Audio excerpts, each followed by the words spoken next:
Fala, cabeça, bem com vocês, ainda mais um vídeo aqui no canal, mais um vídeo de React. E vamos dar continuidade aí à história, né, da mitologia grega. Hoje vai ser a Guerra dos Titãs, né?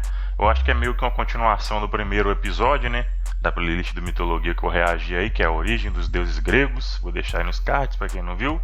E me pediram para trazer o mais rápido possível aí a Guerra dos Titãs, né, para ver como é que essa história aí vai adiante, né? Então vamos ver aí do canal do Guilherme Analisa. Link original tá na descrição. Bora ver aí a Guerra dos Titãs e aonde isso vai parar. Play. No Mitologia de hoje eu vou contar a história da guerra de Zeus contra seu pai Cronos. Mas antes, é importante dizer que aconteceu muita coisa antes dessa guerra. E eu expliquei tudo isso no vídeo anterior. Mas caso você não tenha visto, não tem problema. Eu vou fazer um resumo bem sucinto aqui pra você. É a origem dos deuses. Primeiro só existiu o caos, então ele ficou entediado e gerou Gaia, o planeta Terra. Aí ela ficou entediada e gerou Urano, o céu. Aí Gaia jogou pro Urano e falou: filho, bora fazer um incesto? Bora! Aí nasceram os 12 titãs e uma porta de monstros. Mas Urano não gostava de monstro, então ele enfiou de volta na esposa mãe dele. Gaia ficou chateada e chamou um dos seus filhos. Cronos, vem cá que você vai fazer um favor pra mãe. Um minuto depois: pai, fecha o olho. Hã? Mas daí reviravolta. Cronos também não gostava de monstro e não deixou eles saírem. Então Gaia ficou tipo: ah, seu cuzão, quando tiver um filho você vai ver. Então Cronos resolveu não ter filhos, mas casou com a deusa da maternidade. Ups! Ficou buchuda. E Cronos, obviamente, ficou putaço. Ah, é assim? Então eu vou comer o bebê. E ele foi devorando um por um. Mas quando chegou no sexto, a mãe escondeu o bebê e entregou uma pedra enrolada no cobertor. Cronos estava tão confiante que ele nem prestou atenção. E passarinho que come pedra sabe o que tem. Aí Gaia jogou Zeus numa caverna, ele saiu bombadão e falou: agora eu vou mostrar quem é que manda. Respira. Bem-vindo ao Mitologia. Ele é muito maneiro, velho. É muito carismático. Guilherme. A intro aí, né?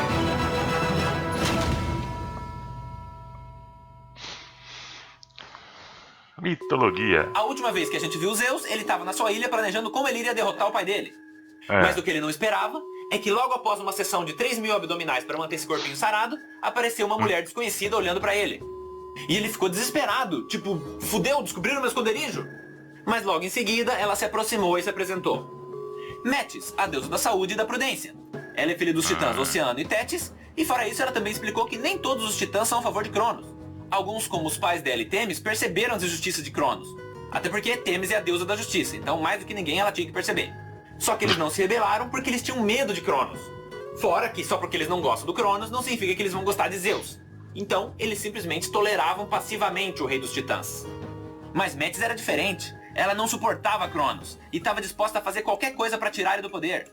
Então, ela foi conversar com a esposa dele e chegando lá, ela questionou sua tia Reia, que eu acabei de perceber que parece com diarreia, e perguntou como ela aguentava ser casada com um tirano que nem ele. E Reia, percebendo que Metis era uma aliada, contou o plano secreto dela e de Gaia e também a localização de Zeus. E foi assim que ela chegou lá.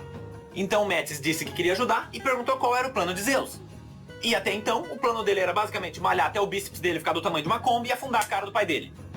Então Metis respirou fundo e falou: senta aqui, meu querido, vamos conversar. Porque se ele quisesse manter a saúde dele, ele ia precisar de um pouquinho de prudência.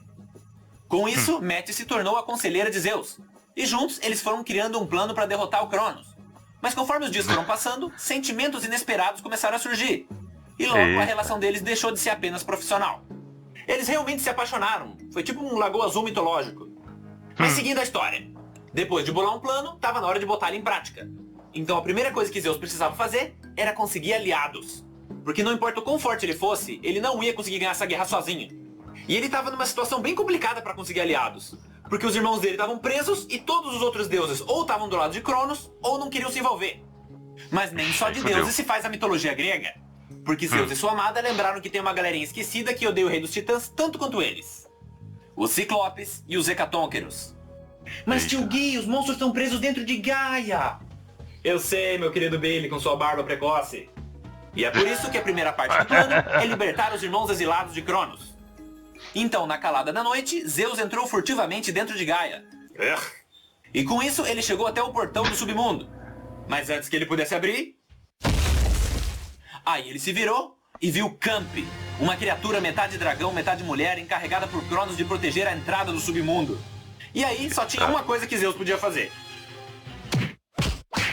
Se ele é porrada, né?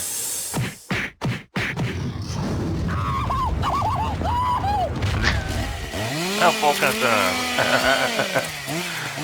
E no final, Zeus, apesar de ferido, saiu vitorioso. Aí ele abriu o portão e viu os Ciclopes e os Hecatônquiros, que estavam bem surpresos com esse acontecimento. Então ele se aproximou e disse: Durante todos esses anos, foi Cronos que manteve vocês aprisionados. Assim como os meus irmãos também estão neste exato momento. Então se vocês querem vingança, eu peço que lutem ao meu lado. E assim que ele terminou de falar, os Hecatônquiros avançaram e pararam bruscamente na frente de Zeus. Porque eles não eram as criaturas mais simpáticas do mundo, e eles também não gostavam muito de papo furado. Mas com um gesto, eles deram a resposta deles. Quer dizer, cada um deles fez isso 50 vezes. E na sequência, os Ciclopes vieram e disseram que se vingar do Cronos é o que eles mais queriam. Mas ao contrário dos Hecatônquiros, eles eram bem fracos fisicamente. Mas é aí que vem a parte interessante. Os Ciclopes podem ter cara de idiota, mas eles eram incrivelmente inteligentes. Então eles contaram pra Zeus que enquanto eles estavam presos, eles passaram todo o tempo tentando forjar uma arma que fosse forte o suficiente para conseguir escapar. E eles fizeram. Mas o problema é que nenhum deles tinha poder o suficiente para conseguir usar essa arma. Nem os Hecatônquiros. Então eles chegaram à conclusão de que só um deus conseguiria usar ela. Nisso, um dos Ciclopes veio e entregou a arma pra ele. E foi assim que Zeus conseguiu o seu icônico raio. Na verdade, os Ciclopes viraram os ferreiros de Zeus, sendo então responsáveis por manter o estoque de raios dele. Então toda vez que vocês virem Zeus segurando um raio, saiba que foram os fucking Ciclopes que fizeram. Tá, porra. E com o seu recém-adquirido grupo de ferreiros, Zeus imediatamente teve uma ideia e pediu que eles criassem mais 2 itens especiais. E agora corta a cena pra eles chegando de volta na ilha. Zeus conta pra sua amada como tudo aconteceu, Metis fica muito feliz, eles comemoram, e no dia seguinte Zeus se prepara pra segunda parte do plano. Porque mesmo com seus novos aliados, eles ainda estavam em desvantagem. Então Zeus tinha que conseguir libertar os irmãos antes de confrontar o pai. O que era uma tarefa extremamente difícil, já que eles estavam presos dentro dele. Então o que aconteceu foi o seguinte. Desde que Metis chegou na ilha, ela começou a preparar uma poção, que a essa altura já era pra estar pronta. Mas infelizmente não estava. E isso era um problema sério. Porque a partir do momento que o submundo foi arrombado e a Campi foi morta, virou uma contagem regressiva para quando os titãs iam descobrir da rebelião que estava sendo criada. Então, Zeus teve que prosseguir com a segunda parte do plano e torcer para que a poção ficasse pronta a tempo. E agora vocês já devem estar perguntando, mas o que caralhas é a segunda parte do plano? Bom, Zeus saiu da ilha e foi em direção ao reino dos titãs. O endereço ele conseguiu com a namorada dele. E ele não se escondeu nem nada. Ele foi pela porta da frente, encontrou a taverna onde o Cronos estava fazendo um happy hour, entrou e parou na frente do pai dele. Todos os titãs se viraram. Logo em seguida, Cronos olhou pra ele e falou: Quem é você? Porque na verdade eles nunca se viram. Tanto que Metis teve que fazer um desenho pra Zeus saber quem era o pai dele. E pra responder quem era ele, Zeus disse: Cronos, eu sou seu maior fã, por favor me deixe trabalhar pra você, eu faço qualquer tipo de serviço, eu só não beijo na boca. Com isso, os titãs caíram na gargalhada. E o pai dele ficou tão de bom humor que ele realmente contratou os Zeus pra fazer os serviços que ninguém mais queria. Tipo, limpar vômito de bêbado, lavar a cirola dele. E conforme os dias foram passando, o nosso protagonista foi ganhando a confiança de Cronos. Não o suficiente pra ser amigo dele, mas o suficiente pra ser um serviçal confiável. E também um saco de pancada, porque os titãs tratavam ele que nem lixo. Até que um dia ele escutou o pai dele conversando com Atlas, que é um primo de Zeus e também o braço direito de Cronos. E eles estavam falando que tinha alguma coisa de errado no submundo e que estava na hora de mandar alguém investigar. Zeus fingiu que não estava ouvindo e continuou esfregando o chão. Quando a conversa acabou, Cronos vem e diz pro filho dele que no dia seguinte ia ter um campeonato de bebedeira que eles fazem mensalmente ali na taverna. E que Zeus seria o garçom da parada. E essa é a oportunidade que ele estava esperando. Assim que terminou o horário de serviço, Zeus saiu correndo e voltou para a ilha no gás. E chegando lá, ele imediatamente perguntou se a poção estava pronta. Metis disse que sim. Aí ele perguntou pro Ciclope se os itens que ele pediu estavam prontos. E eles disseram que sim. Então, Zeus pegou a poção, deu um comando pros Hecatônquiros e voltou correndo pro reino dos titãs. Então chegou o dia seguinte e o campeonato começou. Zeus foi servindo todo mundo e Cronos, como sempre, estava ganhando. Aí chegou uma hora em que todo mundo já estava meio bêbado e o nosso garçom disfarçado aproveitou para discretamente colocar a poção na bebida do pai. O rei dos titãs bebeu e depois de alguns minutos ele começou a se sentir mal. A princípio ele achou que era só a bebida. Mas de repente ele começou a vomitar de maneira incontrolável. Eita. Ou seja, a poção era Dolly Uva. E junto com o vômito saíram os 5 irmãos de Zeus, que por sua vez tirou o avental de empregado, parou na frente de Cronos, que ainda estava se recuperando da gorfada, e disse: O seu reinado acabou, papai. E antes que Cronos pudesse tomar alguma atitude, Zeus olhou para todos os titãs que estavam ali presentes e disse que essa era a hora de se levantar contra a tirania do pai dele. E embora ele soubesse que muitos titãs não gostavam de Cronos, só um se levantou. Prometeu, que é filho de Ápeto e irmão de Atlas. Então, com esse grupo formado, eles saíram correndo para se reagrupar com os Ciclopes e os Hecatônqueros que estavam esperando do lado de fora. E nisso, os titãs já estavam na cola deles. Então, assim que Zeus chegou no lugar, um dos Ciclopes sai correndo e entrega o raio para ele. Na sequência, um outro Ciclope vai até Poseidon e entrega um tridente mágico para ele. Porque sim, foram os fucking Ciclopes que fizeram isso também. E o último Ciclope entrega o Elmo da Escuridão de Hades, que dentre outras coisas permitia que ele ficasse invisível.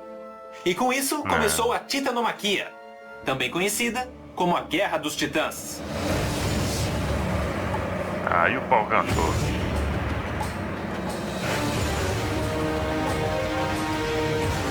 Então agora vamos fazer uma escalação dos times. Lembrando que muita gente participou da guerra, então eu vou comentar só os principais. Do lado dos titãs tinham os irmãos de Cronos, menos o Oceano que se escondeu para não entrar na guerra. E fora eles tinham os titãs da segunda geração, como por exemplo, Perses, o deus da destruição, Menoesse, o deus da fúria, e obviamente o Atlas. Bora! Do lado de Zeus tinham os irmãos dele, os Hecatônqueros, Prometeu, e mais pro final da guerra, Zeus conseguiu mais alguns aliados, sendo eles netos de Oceano e Tétis. Mas dentre eles, só dois valem a pena ser mencionados. O primeiro, vocês provavelmente vão reconhecer o nome. Era um tal de Kratos. Não, não é esse Kratos. Mas ele foi a inspiração pro personagem do videogame, já que ele também era absurdamente violento e impiedoso. Ah, e vocês devem ter percebido que até agora eu não coloquei nenhuma deusa na lista.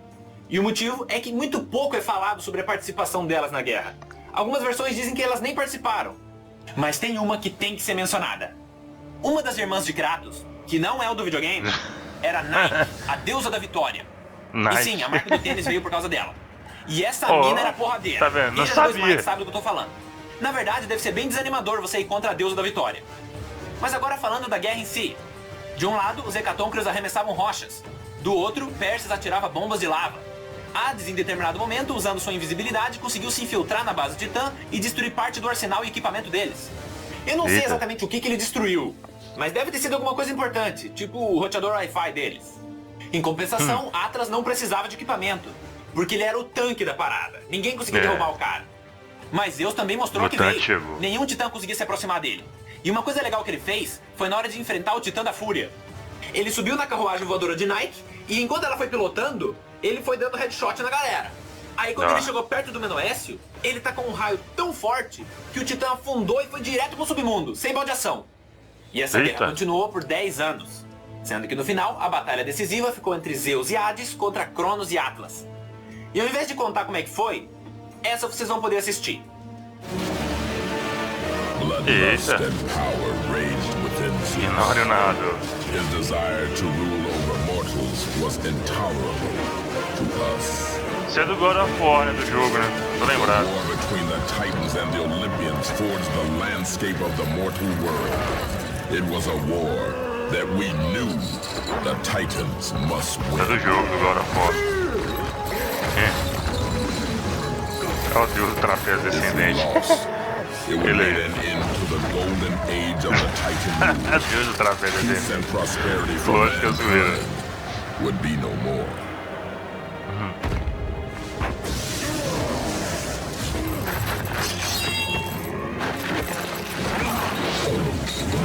Ah, que boladão.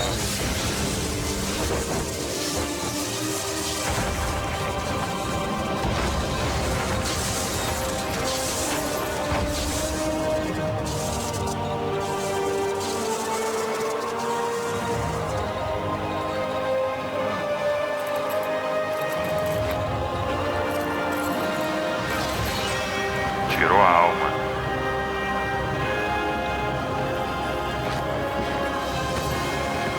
E morreu.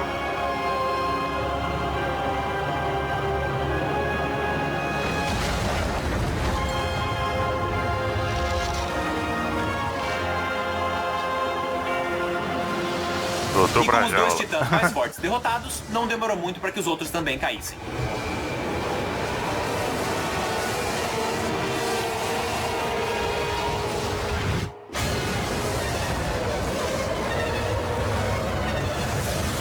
Então, com o fim da guerra, os titãs derrotados foram aprisionados no submundo.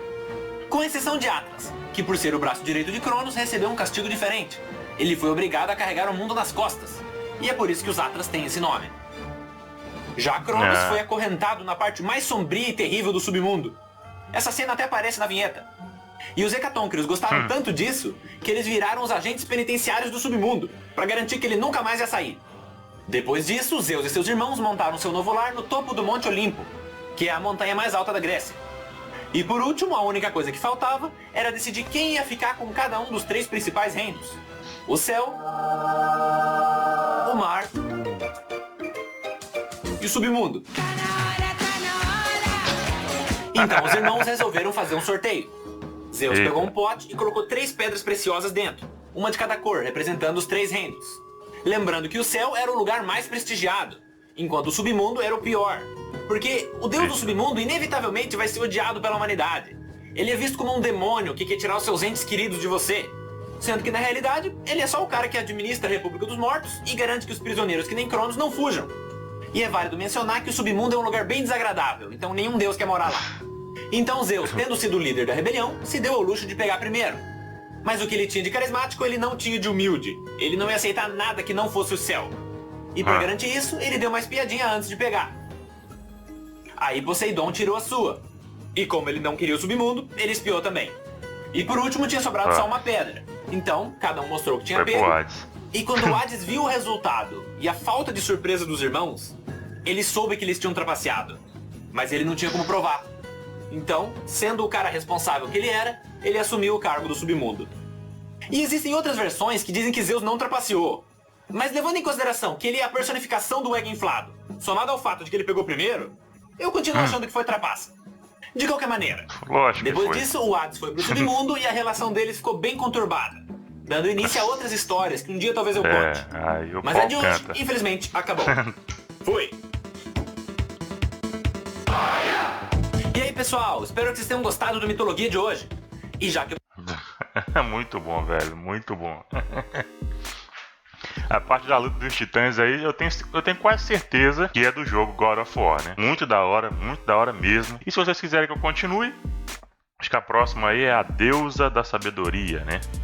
O nascimento de Atena. Se vocês quiserem que eu traga, deixa aí nos comentários. Velho, muito da hora mesmo. Assistiu até aqui, avalie o canal com like, dislike, você que decide. E se inscreva no canal para não perder os próximos vídeos. É isso, sugestão de react, pode deixar aí nos comentários do vídeo ou lá no meu Instagram que apareceu na tela aí durante todo o react. Vai lá, aproveita, me segue e manda a sua sugestão de react via direct. É isso, ficando por aqui, até o próximo vídeo. Valeu, tchau!